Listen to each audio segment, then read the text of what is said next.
Hello and welcome along to the start of a brand new season and a first season from a brand new club in this FM20 story, The Head Coach with me, Daniel.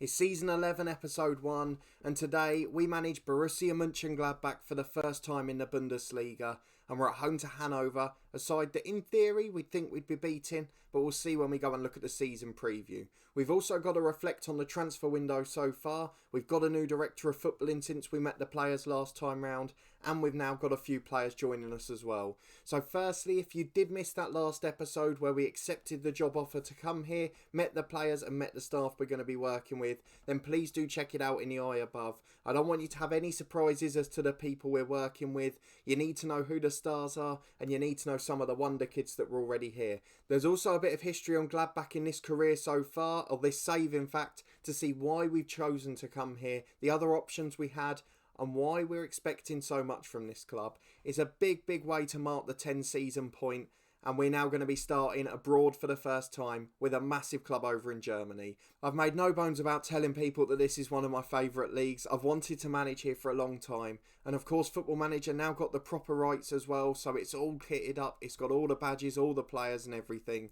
We're really looking forward to it. So let's go and get into it. If you're looking forward to this one, please put a thumbs up on the video. It really does make such a difference with both a new club and a new season, and I really do appreciate your support. If you haven't already and you want to keep up to date, subscribe down below for daily FM20 content. We've got Cricket 19 twice a week, including earlier today, my stadium review series, which went absolutely nuts last week, and then a new season from our Dorking Wanderers One Club story as well. And then don't forget, we start our live stream save on Tuesday morning. So every Tuesday at 10 I'll be hanging out for a couple of hours here, carrying on with Burnley, who we just left in this series, but in a youth academy challenge there. So if you want to come and hang out and say hello and get involved with the save, please do. It really is appreciated. But we've got a lot to get through today, so let's go and focus on transfers first. And for that, we need to know who our new director of football is. He hasn't yet got much in terms of improving the coaching and recruitment team. I think just one coach has come in, and it wasn't a big one. It was an under-23s assistant. If I remember rightly, let me go and have a look. In fact, no, it was the second team, and it's not even associated here. It's Borussia Monchengladbach 2. But we're not going to worry about that for now. We're going to talk about our director of football, Jonas Bolt. He's on 16.5 grand a week on a 4-year deal, 47 years of age, stolen from Hamburg, where he'd been for 10 years, and he is absolutely exceptional. 15 for judging ability, 19 for potential, 20 for judging staff, 16 negotiating, 20 man management. He's determined, he's professional, he's got decent tactical knowledge. He is absolutely everything you could want in a director of football. So there's certainly no complaints about him joining. Has made a couple of questionable decisions, but we are not going to doubt him one bit. Just like Neil Dusnip, he's been really proactive so far. And with 2 weeks left in the window, don't forget, we're not in England anymore. The window goes all the way to the end of August. So it is going to be a big one for us. And there's still going to be more action next time out as well. But let's go and have a look at the work he's been doing so far. We've got a couple of deals pending. One each at fullback coming in and out the club, the stars of the show at the moment. And we had a few sell-on clauses which he was going for as well. But we're not going to worry about them until they join the club, because there's a few that have fallen through the net, and I'm sure there'll be a few more. But let's go to the transfer history and see what's happened since you were last with me. So we start with released players, and we mention a few that were a cause for concern when we first joined the club. Mainly that Riedewald, who's at Palace in real life, was our only first choice left back. He wasn't very good, but he was the only one at the club. He was released and has gone back to his native Holland. So no problems with that, but it did leave a little bit of a hole there in defence. We had a couple of other experienced one go out. So Nicola Morrow at 31, he's now gone to Cadiz in the La Liga. We've then got Amine Harit, who's gone to Levante again in Spain. He was released at 32. And then a few of these youngsters at sort of 23, 24, and a couple out the youth team as well, who just weren't quite making it and weren't really good enough. So no problem with any of these guys going. But it did leave us with a lack of depth in the squad, and our director of football is working hard to address that. But he has also been selling some players as well, so let's go and have a look at that. And when I say he's been selling a few, there's been a few big ones. Of course, the biggest there happened before we joined the club. And I'm quite disappointed when I looked, because George Bello, who left just a matter of a week before we came, was the first choice left back and was absolutely exceptional last year. So I've no idea why they sold him, but 23 million, I guess you sort of understand it. and the 27-year-old had left the club, but that's why we had such an amount of budget remaining. There were a couple of other little ones before, but they weren't really worth a mention. We then sold a goalkeeper, Jonas Ritter. Not very good, was third or fourth choice. 94,000 a director of football got for him. We mentioned Breland Bolo last time, really struggling physically. The director of football concurred, he sold him on as well. We did really well actually to get 8.5 million from Besiktas. Marvin Aguilar, he was the backup striker. We were really disappointed because he had good ratings but couldn't finish. He was sold on to Shandong, where he's going to be earning mega money over in China. So we can't begrudge him that, but 6.75 million, again a decent little deal. Nicholas Vegkamp, he was the lad we promoted from the backup side, but in the end has gone out on loan. To be honest, he was still on the loan list and the first offer got accepted. But they're paying all of his wages plus 100 grand a month. So to get, 1.5 million in a year for him? That's not bad going, I've got to be honest. And Marius Wolf, at 34 years of age, the backup old veteran right winger, sold on for free. He's gone over to Israel and we wish him all the best in the twilight of his career. But that of course left a lot of budget and a lot of gaps in the squad, and he has been working very hard to fill them as our new director of football. Maybe not quite as happy with him as Neil Dusnip yet, but I'm sure he'll get there if he keeps working hard. We had one that was pre-agreed, Jolson Fernandez. He was already on loan here when we came for the last episode, and I'm sure we introduced him then. But either way, a 26-year-old winger, can play off the left or right, a good international player and very solid across the board. We're happy to have him here, and for 3.4 million, that's an absolute steal for a squad player. We then got Ed Seekins on loan, the first signing from the director of football. That's from Manchester City as a replacement striker. Remarkably English and Portuguese, and worth £26 million with 3.5-star ability, 4-star potential, a complete and advanced forward, has scored goals in Italy, over in Norway, in Portugal as well. He is a very good star player. Maybe not got the best finishing rating, not the hardest worker, but everything else is brilliant, and I'm hoping that will get him through. I think he'll score a few goals this year, and we'll keep our fingers crossed that's the case. And he was almost immediately followed by another loan player from Man City, and this one is a solution to our left-back problem. Julian Markovic, I think that's pronounced, a 22-year-old Argentinian, has played over in Spain for the likes of Celta Vigo and Levante after coming through in his native Argentina. He hasn't yet played for City, but he's a very solid left-back. 3.5-star ability, 3.5 potential. Played one game for us in a cup and had a really good game. He's just solid across the board. He looks like the sort of player that should be able to play 40 games no problem, won't pick up many injuries and should be fairly consistent. A low wage and 150 grand a month, I think that's a pretty good makeshift deal. But then we move on to the big signings, and some of them actually probably the more disappointing ones of the summer. First was Roberto Alvarado. He's come in from Wolfsburg. I've probably pronounced that wrong. 12.25 million. A 30-year-old Mexican. Obviously lots of experience in this league, which is a good thing. Borussia Dortmund before, as well as Wolfsburg. Played over in Portugal, in Russia, in Mexico. He's got plenty of experience. He's an international star and he's not on the highest wage. But he's just starting to decline at 30 and he's not the best player in the world. He's decent enough to be a backup for us on the left, but he's probably in truth behind both Fernandez and the left winger that was already here. And in the cup we gave him a chance and he didn't play that great. So this might be one of the flops, but it is the lowest of the three big deals. The next one is certainly not a flop. It is the one I'm most looking forward to and it is also the most expensive. £26.5 million on Oliveira. He's coming from Granada in Spain, has played elsewhere at the club he came through as well. Emelec in Ecuador. He's a 25-year-old Ecuadorian international and has scored loads of goals from midfield. He's a number 10 with 3.5-star ability and 4-star potential. And look at his stats, they're perfect. 18 passing, 17 first touch, 16 decisions, 16 off the ball. Great teamwork, vision, physically very good. Got to watch that aggression, we don't want any odd red cards. Little bits of petulance could creep in. But I think he is going to be a superstar. He played brilliantly in the cup, got a goal and an assist, albeit against much lower opposition. And I feel like he could be the man to solve a lot of problems for this club. The main reason he's important too is because that now allows us to play the Burnley formation. We've got an attacking midfielder. Yes, the wingers here will play a bit further forward and the fullbacks a bit more defensive. But here's the man that means we can play with the number 10 and I think he's going to be sensational.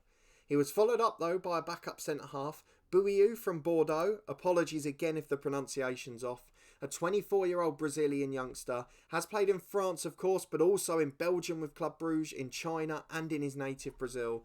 He's just a solid player, 2.5-star ability, 3-star potential, a decent cheap backup signing, and he's good enough to cover for either of our centre-halves. I mean, we've got no problem with him. He played that cup game against a lower league side, he was very good, and he's just going to sit on the bench for us and be a decent pro.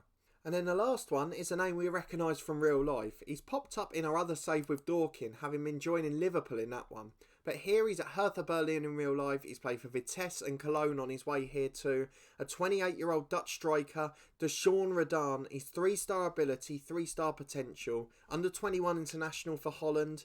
Just very solid. He's not quite as good as Seekins, and he's not quite as good as any of the players on the left or right in the attacking positions, but he can be the first backup for all four essentially. He's just a really good player. Didn't have the best debut, but otherwise I've got high hopes for him. I'm sure he'll nick some goals off the bench, and I'm sure he'll be a crucial pro for us. So we're delighted to welcome him to the club, and so far I'm actually really happy with the transfer window. So let me know in the comments, because I'm really interested, what did you think of us joining Gladbach, and what do you think of the signing so far down in the comments? Let me know. Who's going to be the star of them? Are any of them going to be flops? For me, I think it's probably Alvarado, to be honest. Redan maybe not quite worth what we paid for him, but he's still going to be a good player. What that does mean, if we go and have a look at the squad, is we're in fairly good shape now. I'm a bit concerned about him potentially selling this right back, as he's one of only 2 at the club who are rated quite decently, and this young guy is going to be sold on by the looks of it. With the new Brazilian, we've now got 3 good centre-halves. We've got a good left-back in on loan, and another looks like they're on the way on the transfers pending at the moment. We've got 2 goalkeepers, including an 18-year-old who made his debut in the last game in the Cup. Looks like he's going to be a real decent prospect. We always love bringing through young players. We've got good central midfielders, including Vilmausen, who's still unhappy. In the attacking midfield positions, we've got the wonder kid Abeng. We've still got Castrati on the left, the new number 10, and 3 or 4 good backups as well. And then we've got 2 decent strikers and the young lad who's been training brilliantly in pre-season. So I'm quite excited for where this is going. We've got 4 or 5 brilliant 15, 16-year-olds as we looked at in the last episode. And I just feel like this can be the first club to take us to the top. Don't forget they were Bundesliga champions just 2 years ago. Last season it was won by Bayern, back to normal, but the season before it was Borussia Monchengladbach. And that's what we've got to try and emulate in the next 2 or 3 years. But very quickly before we get into today's game, our Bundesliga debut, we're going to look quickly at the cup result. Pre-season's gone brilliantly, and then we won 5-0 away at lower league Garching, and that was in the first round of the cup. 2 goals for Jimenez, 1 for Liunan, 1 for Vera the debutant, and 1 for the young Greek striker off the bench. He's a German under 20 international, but is getting interest from Greece as well, so we're going to have to be careful with that. But it's his choice, he can do what he wants internationally, and I don't think realistically he is going to make it for German level.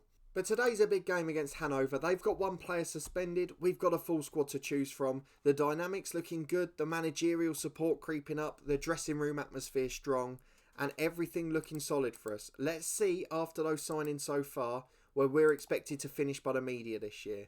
The board want us to reach the Europa League. We know that a top 6 finish is a must for them. In terms of the media though, they're expecting us to finish there as well. So we're just at the bottom of that title race. There's Bayern, Borussia Dortmund, Leipzig, Schalke, Bayer, and then us. And then we're sort of in a league of our own there before we reach Wolfsburg in 7th and Hoffenheim in 8th. But they're the 2 sides who finished above them last year to get into Europe, as did Hertha Berlin, who reached the 2nd Europa League. So there's plenty of good sides at this level, and it's going to be a real good challenge. But today's going to be a good barometer for us, because we're playing Hannover, who have been promoted and are the favourites to finish bottom. So if we don't win this one, we could have panic stations pretty quickly. But let's go and get into it. We're going to go for a positive mentality today, and it's a 4-2-3-1 against the visitors who have just come up to the Bundesliga.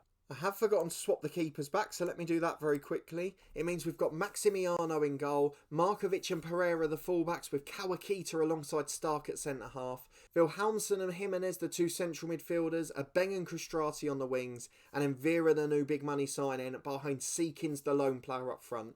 We've got 9 substitutes at this level, so all of the first teamers in there, as well as the sub-keeper, the 18-year-old, and hopefully 1 or 2 more to join in the next weeks. But let's get into our Bundesliga debut, our first game abroad in this series, our first game after joining and getting a pre-season under our belts at a club. Can we make sure it doesn't end in bitter disappointment? It's Gladbach v Hannover, and it's live here from the Bundesliga. 4-2-3-1 for Hannover. They're trying to match us up there. It's a tactic we're not that familiar with in this save, of course. We haven't really used it. I mean, we did a little bit of Salford, but even then at other clubs we were playing with a holding midfielder most of the time. So it's not something we've used greatly. Of course, with Dorking we have, but it's got a very different layout to this. So let's just go and get straight into it. There's not too many names we recognise. We're 10 years in now. So although we're watching the Bundesliga as its return first in real life, there's still not many players here that we're going to know from that. So psychologically, we're unbeaten in 8 matches against Hannover, but we didn't play them last season. They were in the second tier, so there can't be too much to be read into that. And it is our visitors who kick off in red. Going from right to left, it's De Jong, the left back, and he goes back inside to Müller. Just keeping it nicely, a lot more possession-based and technical football in the Bundesliga, and we're trying to keep the football a little bit nicer as a result. Castrati finds Jimenez, now Markovic. We've won it back early on, the press has worked, and now we've got to try and keep it in the middle. We're playing the 4-2-3-1, very similar to the Burnley tactic, but on a positive mentality. And of course, both of our wingers are inside forwards, so hopefully they'll be able to nick a few more goals, and the fullbacks like Markovic now can get in on the overlap. Inside to Castrati, delivers to a Beng. The wonder kid can't get there, but it falls for Phil Mawson, and it's deflected off a Beng and in, and he's taking the credit for the goal. That is not really his goal, is it? Let's be honest. It had to go to the Icelandic, but it hasn't. Kennedy Abeng, the wonder kid, worth over £60 million, has just signed a new deal as well. 4-star ability, 5-star potential, and after 2 assists in the cup game, he's now got a first goal in the Bundesliga season in the first minute of the first game of the season. It's Pereira at right back as we continue to come forward. Back to Vera, the big man he's signing, into Pereira again. To the edge of the box, completely unopposed, finds Jimenez. Now Vilmausen has plenty of time, finds Jimenez again. Castrati's got an overlap. Markovic shoots just over. And after 10 minutes, it has been a brilliant start. And we lead 1-0 and are completely dominant. We're back with Vilhelmsen in the middle. He's got the ball again as we're winning it back so high up the pitch. The pressure is intense and Jimenez gets it wide to the right to a Beng. Cutting inside, there's plenty of time, finds Vera. The new signing is just looking a class above here and spreads it to the fullback Pereira. Overlapping with a chance to cross. There's 3 in the box. Goes back instead. The Icelandic shoots again. We mentioned his long shot rating when we joined. We've got him working on trying to shoot more often as he's got that trait to pass rather than looking to shoot. And we've already seen once how dangerous he can be when he does unleash, and we want him to do that far more this year. We've got a new assistant as well on the shirt. Don't know if you can see. As the ball's into the box as Stark heads over. It's another chance that's wasted. But with half an hour gone, the signs are so good here. And although we're playing against the relegation favourites, we want a good display and it looks like we're going to get that. Half time and it's a job well done so far. I'm a little bit concerned it's only 1, but otherwise the performance is great and we've just got to hope we can open up a bit more in the second half.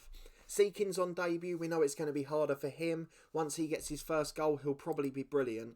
In fact, we might actually put him as a complete forward. It's his preferred role, and we've not really tried it a great deal in this tactic, so let's give it a go. Seekins will go into his preferred role, his preferred duty as well, and we're back as it's a goal kick for Korba, the Hannover keeper. Long ball out wide, a Beng intercepts and finds Seekins. He's got 2 overlapping, one of them's Castrati on the left. Cuts inside, beats the fullback again, tries to glide it into the corner, but not enough pace and the keeper's able to get down and hold it. An hour gone, it's still only 1, and that's probably the only worry from this game so far.